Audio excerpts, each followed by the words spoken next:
Assalamualaikum warahmatullahi wabarakatuh.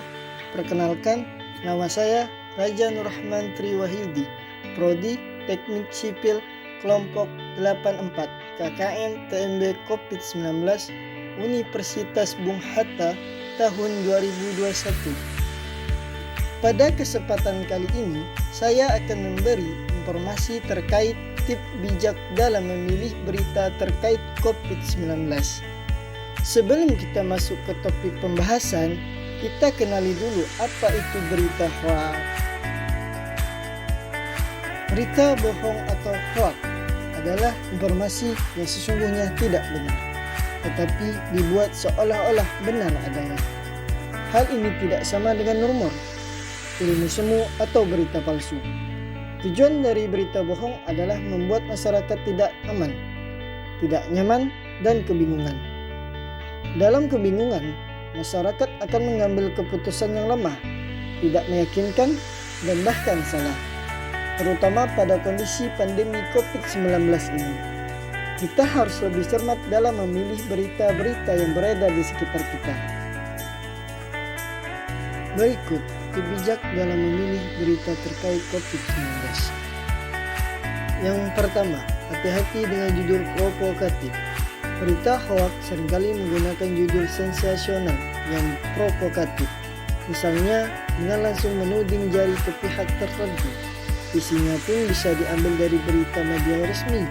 Hanya saja diubah-ubah agar menimbulkan resepsi sesuai yang dikehendaki sang pembuat hoax. Oleh karenanya, apabila menjumpai berita yang judulnya provokatif, sebaiknya kita mencari referensi berupa berita serupa dari situs online yang resmi.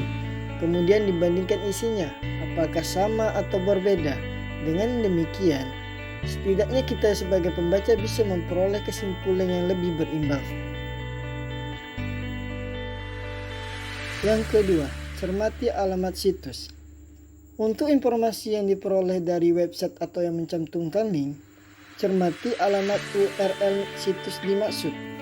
Apabila berasal dari situs yang belum terverifikasi sebagai institusi resmi, misalnya menggunakan domain blog, maka informasinya bisa dibilang meragukan. Menurut catatan Dewan Pers, di Indonesia terdapat sekitar 43.000 situs di Indonesia yang mengklaim sebagai portal berita. Dari jumlah tersebut, yang sudah terverifikasi sebagai situs berita resmi tak sampai 300. Artinya terdapat setidaknya puluhan ribu situs yang berpotensi menyebarkan berita palsu di internet yang mesti diwaspadai. Yang ketiga, periksa fakta. Perhatikan dari mana berita berasal dan siapa sumbernya. Apakah dari institusi resmi seperti KPK atau Polri? Sebaiknya jangan cepat percaya apabila informasi berasal dari pegiat ormas, tokoh politik, ataupun pengamat. Perhatikan keberimbangan sumber berita. Jika hanya ada satu sumber, pembaca tidak bisa mendapatkan gambar yang utuh. Hal ini yang perlu diamati adalah perbedaan antara berita yang dibuat berdasarkan fakta dan opini. Fakta adalah peristiwa yang terjadi dengan kesaksian dan bukti, sementara opini adalah pendapat dan kesan dari penulis berita sehingga memiliki kecenderungan untuk bersifat subjektif. Yang keempat, yaitu cek keaslian foto. Di era teknologi digital saat ini, bukan hanya konten berupa teks yang bisa dimanipulasi, melainkan juga konten lain berupa foto ataupun video. Ada kalanya pembuat berita palsu juga mengedit foto untuk memprovokasi pembaca. Cara untuk mengecek keaslian foto bisa dengan memanfaatkan mesin pencari Google, yakni dengan melakukan drag and drop ke kolom pencarian Google Image. Hasil pencarian akan menyajikan gambar-gambar serupa yang terdapat di internet sehingga bisa dibandingkan. Yang kelima, ikut serta grup diskusi anti-hoax. Di Facebook terdapat sejumlah fanpage dan grup diskusi anti-hoax, misalnya forum anti-fitnah, hasut, dan hoax. Fanpage dan grup Indonesia Hoax Buster, fanpage Indonesia Hoax, dan grup Skoci.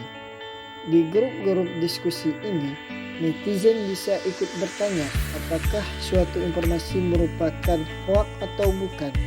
sekaligus melihat klarifikasi yang sudah diberikan oleh orang lain. Semua anggota bisa ikut berkontribusi sehingga grup berfungsi kayaknya crowdsourcing yang manfaat tenaga banyak orang.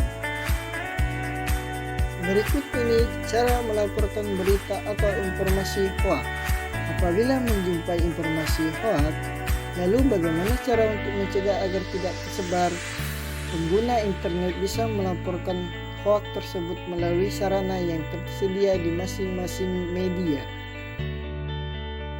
Untuk media sosial Facebook, gunakan fitur repost status kategori informasi hoax sebagai #fake, element, Reddit, entertainment, atau kategori lain yang sesuai. Jika ada yang banyak aduan dari netizen, bisa Facebook akan menghapus status tersebut. Untuk Google, bisa menggunakan fitur feedback untuk melaporkan situs dari hasil pencarian apabila mengandung informasi palsu. Twitter memiliki fitur repost tweet untuk melaporkan tweet yang negatif. Demikian juga dengan Instagram. Kemudian, bagi pengguna internet, Anda dapat mengajukan konten negatif ke Kementerian Komunikasi dan Informasi dengan melayangkan email ke alamat aduankonten@email.kominfo.go.id. Masyarakat Indonesia Anti Hoax juga menyediakan laman data Tribun Hoax.id untuk menampung aduan hoax dari netizen. Tribun Hoax sekaligus berfungsi sebagai database berisi referensi berita hoax.